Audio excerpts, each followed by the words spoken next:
I would like to thank Dr. Avichai Mandelblit. Not only is he truly guarding the state of Israel and our judicial system. So chapeau and a round of applause to our Attorney General. Tremendous honor for us here that did come and talk to us here today. In a few moments, the President of Israel will join us. Distinguished guests, the President of the State of Israel, His Excellency Mr. Ruvi Rivlin, please remain seated for the moment. That's a good sign that you're all still seated. So please turn off your phones. And when the President does enter, please, if we could all rise when he enters. In the meantime, how many of you in the audience are from overseas? By a show of hands. Okay, quite a few. So you should know. 1 minute? Okay, so you should know that we have an international school here. And you are welcome to send your children or grandchildren to that international school. You should know that 30% of the student body of IDC Herzliya is comprised of international students. And you should know that 60% of them make Aliyah. You might even want to know that 300 of the international students here are lone soldiers who have completed the IDF. And another 150 of them are joining the IDF after they complete their academic degrees here. And it's possible to study for a full degree at IDC Herzliya, undergraduate studies, computer science, government, communications, economics, business, entrepreneurship, sustainability, government, both in undergraduate degrees and in graduate degrees. Another thing you may not know is IDC Herzliya has 3 full generals employed at IDC Herzliya. One of them is General Amos Gilead, who is the chairperson of this conference. The other one is Yaya, General Yoav Yair, who runs the Rabbin Program for Leadership at IDC Herzliya. And the third one is Professor Yishai Ber of the Faculty of Law. And now, ladies and gentlemen, Kvod Nasi Hamdina, Mar Ruvi Rivlin, מלווה על ידי פרופסור אויר רייכמן, נא לקום, ואלוף מילואים עמוס גלעד, כעת נכנסים לעולם.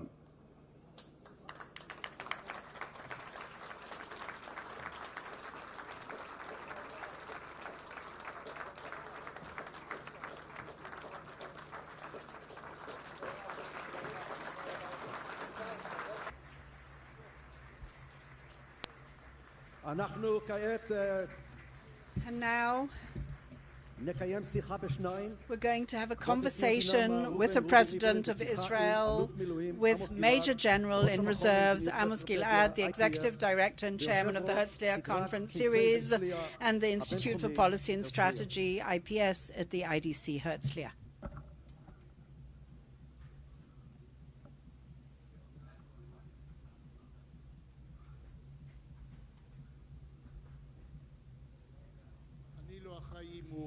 I'm not responsible for that microphone if it's going to remain stable or not. It's unequivocally your responsibility, but I'll now try to be responsible.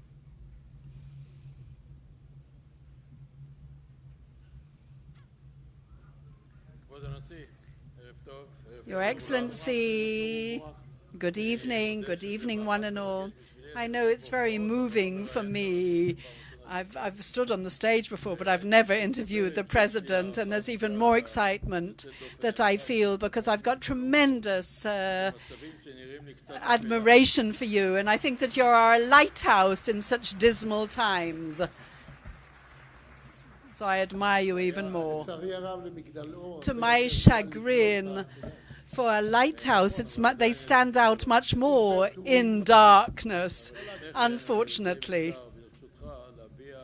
But with your permission, I would like to express my heartfelt condolences on the passing of your wife. I knew her. She was an extraordinary woman, and she was not only the First Lady in the literal point of view, she was simply an amazing woman.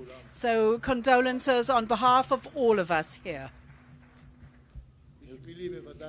For me, of course, and I'm now speaking on my own behalf, for me, she was the first of all firsts, really. I would like to just report to you, the Attorney General, Dr. Mandelblit, just spoke to us, and he gave a talk, which was a very strong one just now. I've known him for many years, which I would say is pretty equivalent if we're talking about as if they are the gatekeepers of the last gate, and he truly was a very clear message and a very strong words. And we talk about the quality of our entire state. I'd like to ask you, Mr. President, there's a kind of impression that we are undergoing a kind of constitutional crisis, a judicial crisis, not from the formal point of view, but rather I'm not talking about Professor Reichmann's desire to have a constitution, but something much more deeply set. Could you actually tell me whether my feeling is correct? Of course, I can relate. As a member of Knesset for nearly 30 years, with the various legislative processes, and I can also relate as someone who studied jurisprudence, and I was a legal student in my LLB and LLM at the Hebrew University, and I know that my teachers and mentors were the greatest: Agrinat, Zussman, Tedeschi, and all the younger ones, Aaron Barak, younger than me, and Zamir, who are all my teachers, great teachers. And I think throughout this period of time, since the inception of the State of Israel, despite the fact that we didn't have a constitution, we had a system that was considered a judicial one. And now we find ourselves in a kind of lacuna that could bring about an extinguishing of lights as compared to what we have had in the past. First of all, we do not have a constitution in the State of Israel for two reasons, and on two different planes. The first reason for that is, of course, the question is, how can one define the State of Israel? And the definition of the State of Israel in any constitution that has been actually worded till this very day, it is because the State of Israel is a Jewish and democratic state, a democratic and Jewish state, I'm adding. And sometimes this creates a dilemma, but what happens when there is a collision, a clash between these two adjectives? Up to now, we managed to solve this issue even without a constitution, and despite the Knesset was called the constitutional body, although we didn't have a constitution. The State of Israel created a committee that was unprecedented in all the parliaments around the world, that was called the Constitution, Law, and Judicial Committee, and that required of the system that comprised it to create a constitution for the State of Israel within 6 months. Of course, from that moment onwards, and I was there, I and all those who were convened, all those who've actually been on those committees through the years, they all sort of try to find a way of solving this issue. But unfortunately, this was refused by two minorities who objected to the definition of the State of Israel.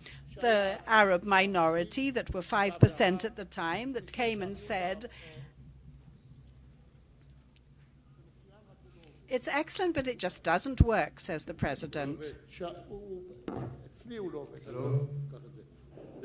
So take this one, it's better. Thank you. The Arab minority came and said that if you are creating a constitution for the state of law, which is a democratic state, why shouldn't the State of Israel be determined as a state for all its citizens? If you want it to have and retain its Jewish character, then you should, if it has a constitution, it should be for all its citizens. The majority at the time, which was 90%, 80%, those had Zionist views, and they said in a very clear-cut manner the Jewish state has, the Jewish people has but one state, and therefore it should be a Jewish state. That should be the headline, that should be the title. While the other minority, the ultra-Orthodox Haredi minority, which was between 3 and 5%, they said, we've got no problem with the fact that this is going to be a democratic state. You explained why it was necessary, and we accept your explanation, but in what way is it a Jewish state? Does a Jewish state, is it Jewish according to the halachic meaning of the word? And there were vacillations vis-a-vis that. In other words, things that you will hear nowadays in a single place wherein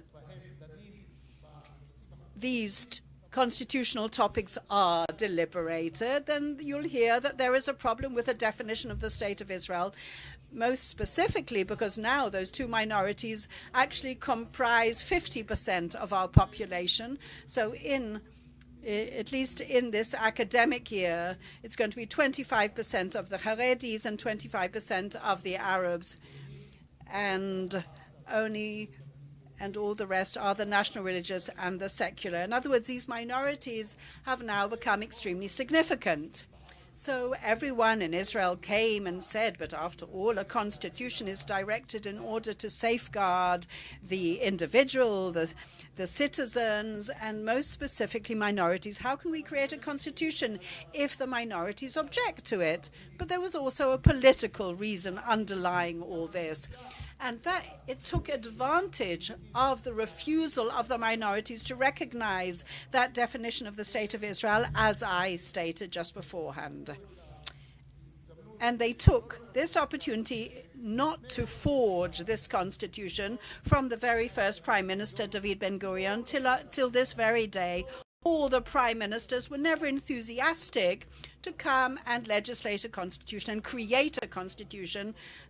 Because sometimes if you need to change things that are derivatives of some kind of political discussions, then need this kind of majority to change things. So why should we come and say then we need 80% of a majority, 80, in other words, an 80 majority in the Knesset in order to change things? So it didn't really enthuse the prime ministers to create that.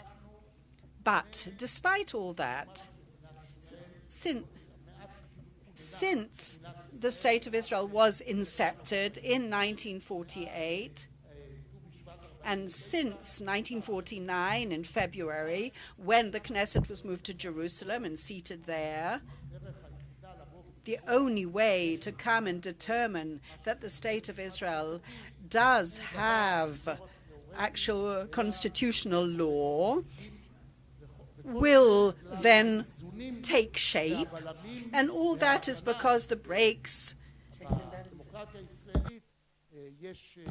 because of all the checks and balances, and since Haaretz and Ha'am and all those specific rulings, and they were actually commentated on and interpreted in such a way, they decided that it would be impossible to change these simply because they could detrimentally affect principles that the State of Israel was established on, and thus we live. And I won't go into the whole judicial side. There's so many excellent people here who could do so. But now we have a kind of equilibrium because thus things are run. Can we now come and say, yes, the majority can decide everything? Oops, sorry, I lost him.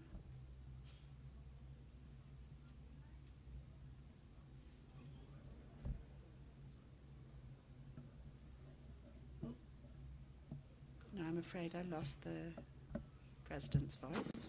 Oh, he's back. Because after all, the judicial situation in the moment enables the Knesset, with a majority of 61, to legislate all laws, pass any bill. Maybe there will be a draft bill that will be actually legislated in the Knesset, and a specific group in the State of Israel will not be allowed to actually vote. Could that possibly happen? So I spoke to the Attorney General about equality in the eyes of the law. And I am certain that this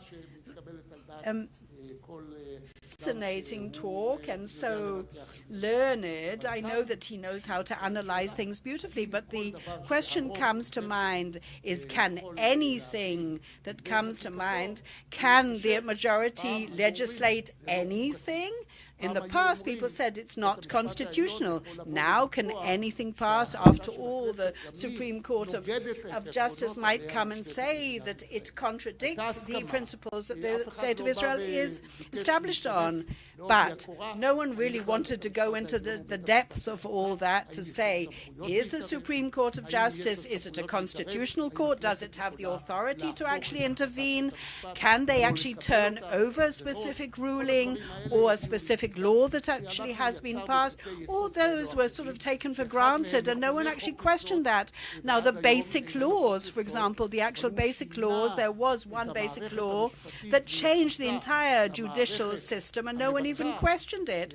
And the executive arm, it was an upheaval of 180 degrees, and that was the basic law of man and the dignity in the eyes of the law and the man's dignity. So if there are three, it can be done, if there are three members of Knesset in the actual plenum, and then they can actually upturn that law.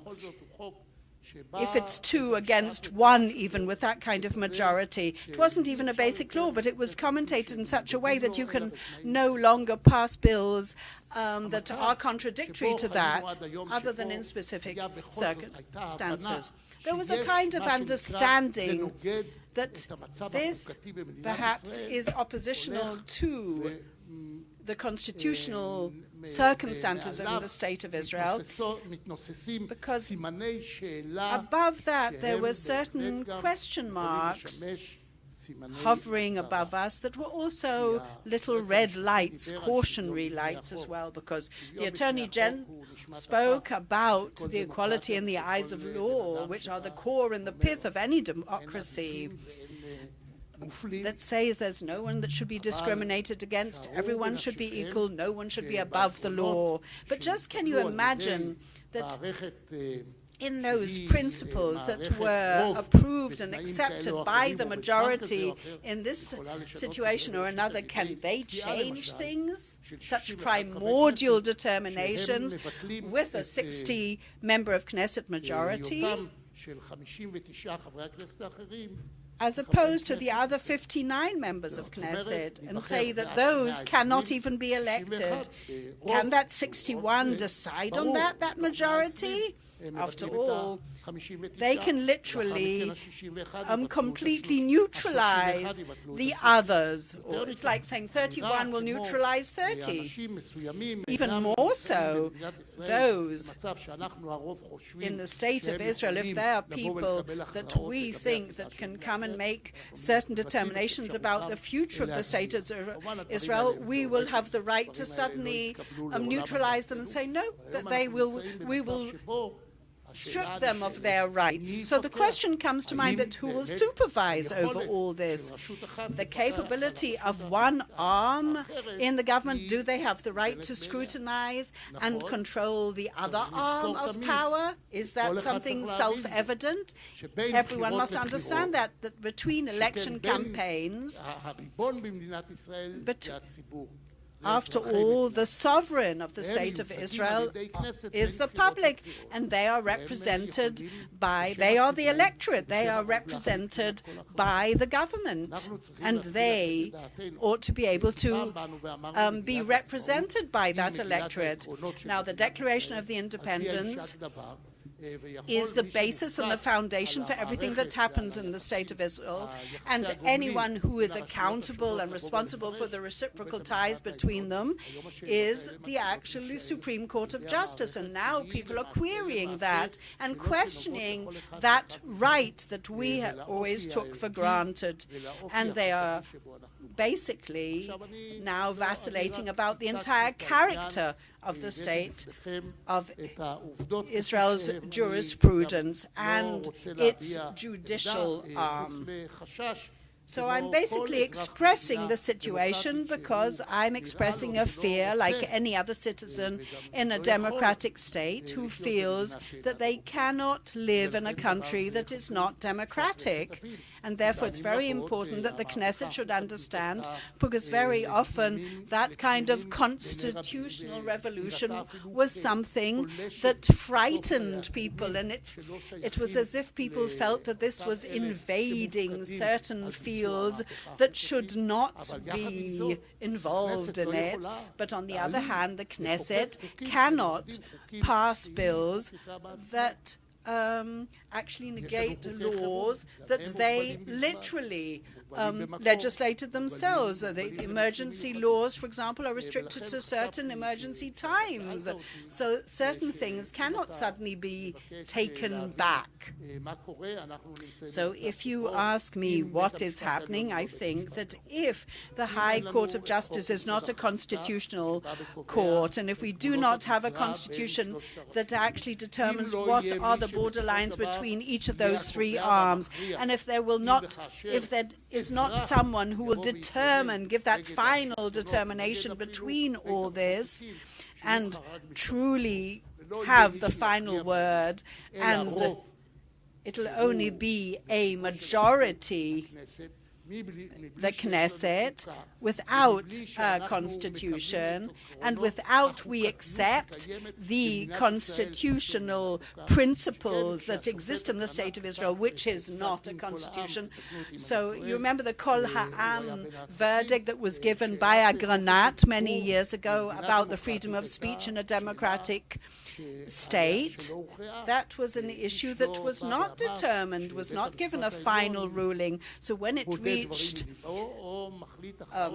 the High Court, it cannot suddenly make decisions in such a situation, and it brings questions to mind. We still do not have a basic law about legislation, and we haven't done a demarcation of the sort of borderlines between the three arms, and we are the sovereign, the citizens of the State of Israel.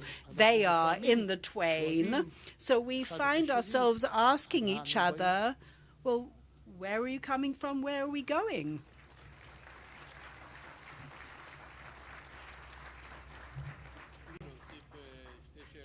I'd just like to ask two questions vis-a-vis this. One of them is, don't you think that we need a panacea immediately? In other words, return the Declaration of Independence to its previous status. And secondly, I served for many decades in the security systems, the enforcement system, the judicial system. It's as if they all need some kind of legitimacy, as if they're all under attack. I think the Attorney General said it very clearly and unequivocally. There's no end to all this. And to me, it really does feel as if termites are eating us up from underneath, from its foundations. So how can we curb this? Or maybe my diagnosis is erroneous. Well, you had the microphone, so I'm taking it over. Yes, the role of the President of Israel is not a political one, and I'm happy about that. I think that any one of my answers could be interpreted in different ways selectively by the listener with various political implications. So I say in advance, once we could not sort of face the entire world with pride. And I was a member of Knesset, and I was asked, how is it possible that a Jewish and democratic state have a gap between the two? And I would answer and say the State of Israel is a Jewish state because that is why it was incepted, and it is a democratic state, and there is no gap that cannot be bridged between Jewish and democratic. I said it in the past, and I also said that we, the Jewish majority in a Jewish and democratic state, are responsible for that democracy. So when you ask me to go into the nitty-gritty of what I said beforehand, instead of describing the situation, then you'll find myself sort of being dragged into an area where they will say, oh, is the president neutral? Is he on our side or their side? I'm sorry, but I'm not sure who. I belong to the people in Eretz Israel, in the state of Israel. I belong to everyone, and therefore, with your permission, I will evade answering you unless it's a very specific question. Your Excellency, these generals will kill me one day. No, Mar Galiot is looking at me and staring at me. I just wanted to ask you, it's annoying me, why do we need another round of elections a few months on? People say that their deficits, we're wasting resources, there's no money in the hospitals, but every few months this could be reiterated. I know, but you as a president, I know. I just feel a need to ask you. Well, first of all, in 71 years, it hasn't happened every 4 years as it should have happened. I mean, the election. Sometimes it was 3 years on with it we did. But that event that happened in 2019 was unprecedented, and I sincerely hope it won't be repeated. This all depends on the citizens of the State of Israel, because the citizens need to actually really report to themselves, and they owe themselves that. Can we actually, when we do not have a constitution and the Knesset, when it was dissolved, can it then form itself again? So I haven't got a judicial question vis-à-vis the legality of it. Can that Knesset pass bills if it's not actually a legal Knesset during the actual, the sort of the break between sessions after it was dissolved, or as a temporary government or a transit government? Can it actually have an entire system with various deliberations about constitutional issues and convene various meetings? They can suddenly propose various private bills. All these are secondary issues vis-à-vis the real issue. The Knesset Israel, until another one is elected, yes, it can pass any resolution or bill until there is a legal government. Knesset Israel was elected by each and every one of us sitting in the audience. And I am absolutely certain that they went, even if they didn't fancy it or couldn't decide who they wanted to vote for. They all went to the ballot boxes and they all voted. But when this is unaccepted and the decision is not determined, then of course they will come and say to its electorate, we are the sovereigns, we are depositing in your hands the possibility, and we know no other way wherein Israel can remain without a government. Yes, after all, the IDF is a people's army, but not all of us actually do participate. There's the tremendous contradictory opinions vis-à-vis that about the conscription law and others. But yes, we are going towards another round of elections, and there might actually be a repeat of the same a repeat of the same result, wherein those who want things in this way or another way. Sometimes in the past we had right-wingers and left-wingers. How do they say in English? Left and wrong. But in the past, there were systems within the state that were based and founded, that were the core and pith of every single one of the citizens who went to the ballot boxes. No one was naive enough to think that those who actually wanted to be elected may have their own personal views as well, or political desires and whims and wishes. But here, Basically, this is going to determine what is our political path, what is our economic path, our military path, our social path. In the past, things were all done in judicial terms, and then that constitutional revolution took place. Now everything is political, and then all the considerations in that kind of situation are political considerations. So very often you might even find yourself in the state of Israel, I'm not going to sit with you, or I'm not going to sit with you, someone might say. So then the people can come and say to its leaders, excuse me, you don't want to sit with each other? Then do us a favor. Go and argue in another room. Just go somewhere else and give us that system that we need. We want that system to be convened every sort of 4 weeks, 4 months, 4 years. We're going to vote, but ultimately give us a possibility so that we will have someone actually leading us.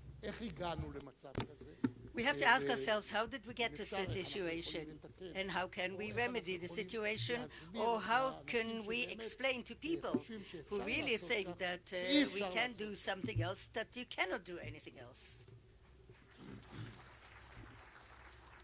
Mr. President, you're very much involved with the security, foreign issues. Can you tell us what's your opinion regarding the nature of threat on Israel? You said the popular army, the military, and I think these are very significant words in our relations with the Arab world.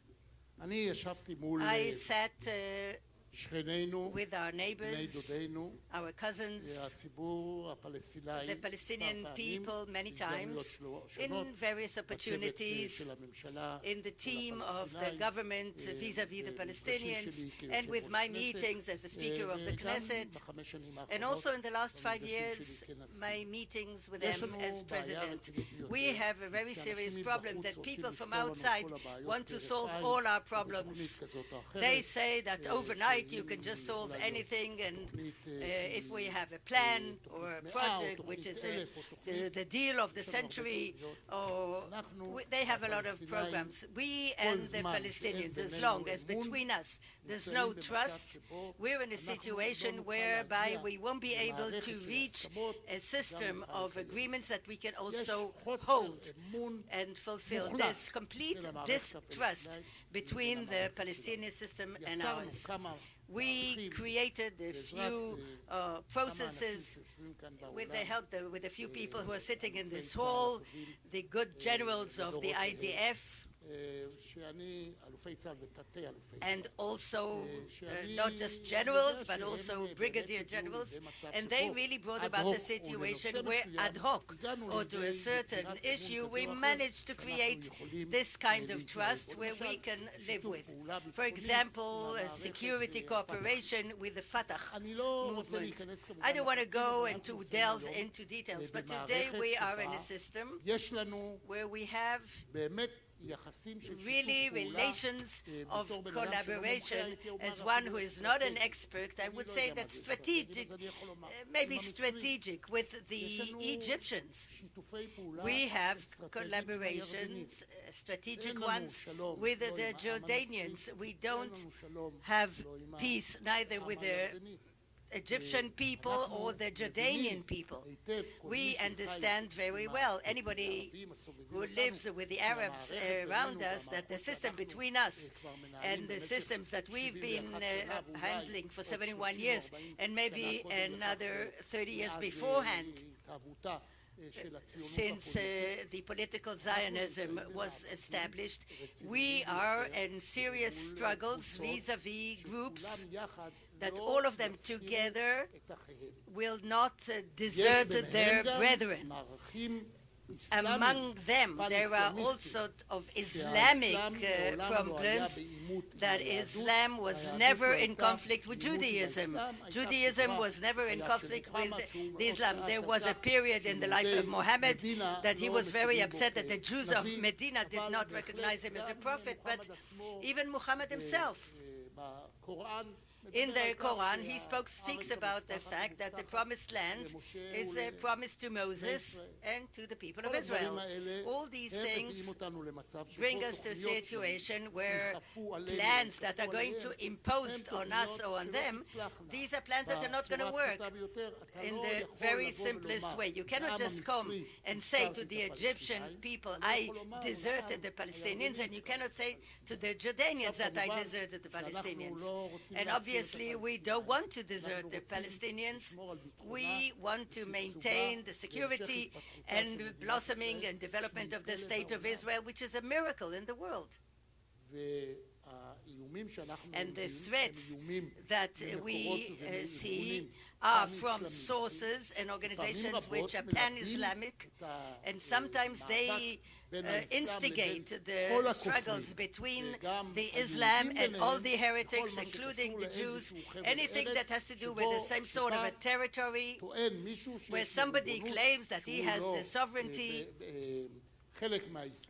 It's not part of the Islam, but they have a sovereignty on a certain territory that was liberated by the sword of Islam. These are very serious words.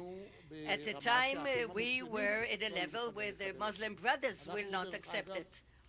As, by the way, we managed quite well with the Shia, but since 1979, the Shia sees in the State of Israel an enemy, and it not only talks about it theoretically, but throughout all these years, since 1969, we are in a situation whereby Iran is today the greatest supporter of all the terrorist organizations that are directed towards Israel. It talks about it freely. These are things that we cannot ignore. The Shiite Islam that fights against ISIS till the last drop of blood, without any hesitations, without any doubt, no limitations whatsoever, supports the Hezbollah, which is a Shiite organization. It supports the Hamas, which is part and parcel of the Muslim Brothers. We are now in a situation which doesn't see the future battlefield as a threat from Egypt or Syria or Jordan and Iraq or the other Arab states. Today we have to grapple with organizations that from a pan-Islamistic point of view and the Arab point of view are against our existence. Now we're also grappling with organizations that are very cynical with everything that has to do to the people in front of us. Gaza today, with 2,020,000 residents, this is an info that I got this week from a general who's sitting beside me, and he educates me. And I must say that Gaza is controlled by 70,000, 80,000 Hamas people, 2 million people who more and more are looking at us in order to see where we're heading to. They are detached from Abu Mazen, from the President Abbas, and they, of course, are detached from us as well. And the Palestinian Authority demands that we will bring them back to Gaza, and we say we cannot bring you back anywhere. But they, in fact, are demanding the control of Gaza when they themselves cannot do it. We have to work with Gaza. So if we say to Gaza, we're going to work with you only when the PA is going to be here, or we say to Gaza, we can work with you by the fact that I will send Amos, Gilead, and Hassan or other generals to deal with the Egyptians, and they are going to be the go-between. These are the systems that we have to manage. We have to deal with those people who are they going to guarantee that there'll be no explosive balloons or Qassam rockets. We say to Lebanon, you are Christians, you are Sunni Muslims, we don't care. If Hezbollah shoots at us, it's your responsibility, and they can come and they say they're innocent. We are now within a very complex and dangerous area. Sometimes you don't know who do you fight and who do you negotiate with. These are things that we have to think about. In the ceremony of the pilots just a week ago, I heard the chief of staff of the IDF, Aviv Kochavi. He said in public something that was something new to me. He said, ladies and gentlemen, you have to understand that the entire world, we are in a situation that we are waging war when people shoot at our citizens with weapons that is jeopardizing their lives out of civilian areas. Now you go to the international courts and you arrest our generals when they are defending our country, and they want to put law and order and to stop the aggression against us. You claim against us and you want to indict us in international courts for war crimes. Don't you think that when they shoot at us from a civilian area without considering the fact at all that we are committed to prevent the fire where it comes from, and when it's on the east, from a civilian area, as accurate as we might be militarily, namely our bombs and our pilots and our armored men or anybody in the army, I don't want to forget, we can also harm civilians. So you have to understand what's happening in Gaza, Judea and Samaria. It's looking at us. The Judea and Samaria and Gaza, they want to go back to Gaza, but there's a great danger today in this system that Gaza will transfer to Judea and to Samaria. Can you believe this? Because these things create systems to us that are almost those who put us into a system where we have to make considerations which are very difficult to accept when you talk about politics or militarily. Because these political decisions of the democratic government is the one that is in charge. And these are things that sometimes we're exactly in the midst of. And I want to tell you, if Gaza doesn't go back to the Fatah regime, maybe there'll be a situation that we'll find ourselves in a situation where Judea and Samaria is going to grab Gaza. Some Palestinians are not going to come and say, until today we thought that the Hamas was terrible, was something awful, something that jeopardizes our existence as a society, as a people that wants definition. But if you come and you prove to people that Hamas is not a problem, that the Hamas is a good solution, as far as we're concerned, we might find ourselves in a completely different situation. These are things that we have to understand. We are in an arena, and beyond all the things we're talking about, we also have neighbors, new neighbors. We have a similar DNA of theirs, many of our people, and these are Putin's friends from Russia. We are in a place where we are seen and see, although many times we do not intervene, they make us intervene. And you know, all the nations of the world who want to put order in this area, if they come from other countries, maybe from America, or if they come from Europe, All of them have to understand you can think about many, many plans, but at the end of the day, if the plan is going to succeed or not, we are going to continue to remain together in the same region, we and the Palestinians. We have to start to understand how we live together. We cannot solve the problem of the right of return by a meeting here or there. We cannot solve the problem of Jerusalem by a statement of this sort or another. We cannot solve the Jordan Valley and the basic component and the model where that if there will be a state to the Palestinian people, we have to, first of all, to come and start talking one to the other and to understand that we live here together. When I was born 80 years ago, what? So long ago? When I was born 80 years ago, in Israel there were 200,000 Jews. Yes, in Jerusalem we didn't feel it because we were 50,000 Jews and we were the majority from 1886. But today, our friends, our cousins, we today are 7 million Jews in the land of Israel.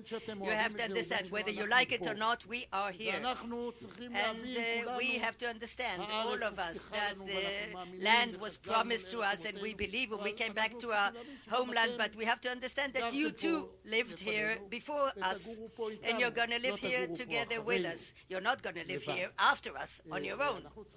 And we have to find the right way how to see that we come to a situation where all the problems around us will, in fact, will be reflected as a beginning of a solution, not through visions. We had a lot of leaders with visions and ideas and what you call visions, how the Middle East is going to be different. All these things are true and right, but they just, they do not happen.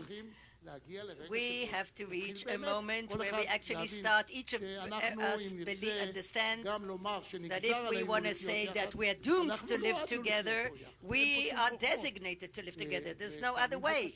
Sometimes it's difficult, and I just want to tell you, Amos, and you were with me. We were in India together, and we are so, people there admire us. They're amazed in Vietnam and in Thailand and all these places, which are today developing countries, developing fantastically, and assisted by us, and they buy know-how from us, and Moody, the Prime Minister, Moody, at a moment of goodwill, he says to me, the President of the State of Israel, really, you in 71 years, you created academic systems and military systems and economy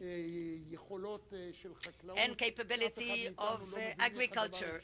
None of us believe how it's possible. You transferred water from one place to the other. We really need to work together because we together can really bring a lot of solutions to the entire world.